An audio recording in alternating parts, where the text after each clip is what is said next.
Thugs. ये word सुनकर हमारे दिमाग में क्या आता है? डकैत, गुंडे, मर्डरर्स, लुटेरे, यही ना? लेकिन सच तो कुछ और ही है और काफी शॉकिंग है। इससे पहले कि मैं बताऊं कि थग्स ऑफ हिंदुस्तान कौन थे, आपको कुछ चीजें जानना बहुत जरूरी है। अगर मैं आपसे पूछूं कि ऑस्ट्रेलिया के ओरिजिनल इनहैबिटेंट्स कैसे दिखते हैं, तो आपके दिमाग में कैसी इमेजेस आएंगी? ऐसी, ऐसी या ऐसी? नहीं, ऑस्ट्रेलिया के ओरिजिनल इनहैबिटेंट्स, जिनको एबोरिजिनल्स बोला जाता है, कुछ ऐसे दिखते थे, जिनकी ओरिजिनल पॉपुलेशन यूरोपियन माइग्रेंट से काफी ज्यादा थी। और यूरोपियंस जब उस कॉन्टिनेंट पर पहुंचे तो उन्होंने एक पूरे कॉन्टिनेंट का मास मर्डर कर दिया। And today they form just about 3% of the Australian population, lacking even the basic of civil rights. यही नहीं, 1492 में नेटिव अमेरिकन्स की पॉपुलेशन 60 मिलियन थी और पूरे यूरोप की पॉपुलेशन 40 मिलियन थी। और जब कोलंबस ने अमेरिका को डिस्कवर किया था, तो उन यूरोपियंस ने नेटिव अमेरिकन्स की हॉस्पिटैलिटी का भरपूर फायदा उठाया और यूरोपियंस उस हॉस्पिटैलिटी के बदले गिफ्ट के तौर पर नेटिव अमेरिकन्स को मलेरिया से इन्फेक्टेड ब्लैंकेट्स देते थे, ताकि नेटिव अमेरिकन्स इन्फेक्टेड होकर मर जाएं।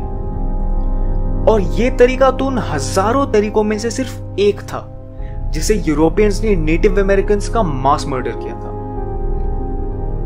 दुनिया को यूरोपियंस ने बोला, देखो ये तो अनसिविलाइज्ड लोग हैं, इन्हें हमारी जरूरत है और हम इन्हें सिविलाइज करेंगे। अब आप सोचोगे, how are native Americans and aboriginals related to the thugs of Hindustan?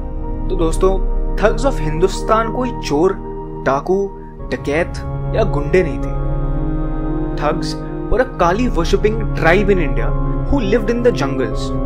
और ब्रिटिश इंपीरियलिस्ट्स को जब इंडियन लैंड्स ऑक्यूपाई करने थे, तो वो थग्स के जंगल्स को डिस्ट्रॉय करना चाहते थे। और अगर कोई किसी के घर को डिस्ट्रॉय करेगा तो रेजिस्टेंस तो आएगी। So to solve this issue, the Britishers tried to project a bad image of the Thuggees through literature, यानी कि बुक्स। और इस तरीके के लिटरेचर को एट्रोसिटी लिटरेचर बोलते हैं। इन्हीं बुक्स में से एक बुक का नाम कन्फेशंस ऑफ अ थग है, जिसे 1839 में लिखा गया था। और सैडली इसे आज तक हिस्टोरिकल रेफरेंस के लिए यूज किया जाता है।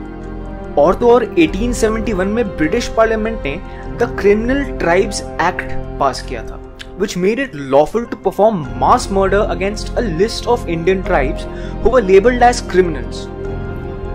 Every member of the tribe was labeled as a criminal, including newborn babies.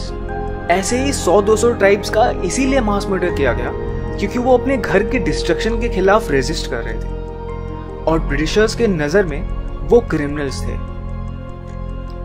इस जीनोसाइड को जस्टिफाई करने के लिए ब्रिटिश पार्लियामेंट ने बहुत सारे स्कॉलर्स को फंड किया ताकि वो बुक्स लिख सके जिनमें थगी कल्ट को बिल्कुल गंदे तरीके से बदनाम किया गया, ठीक उसी तरह जैसे नेटिव अमेरिकन्स और एबोरिजिनल्स को बदनाम किया गया।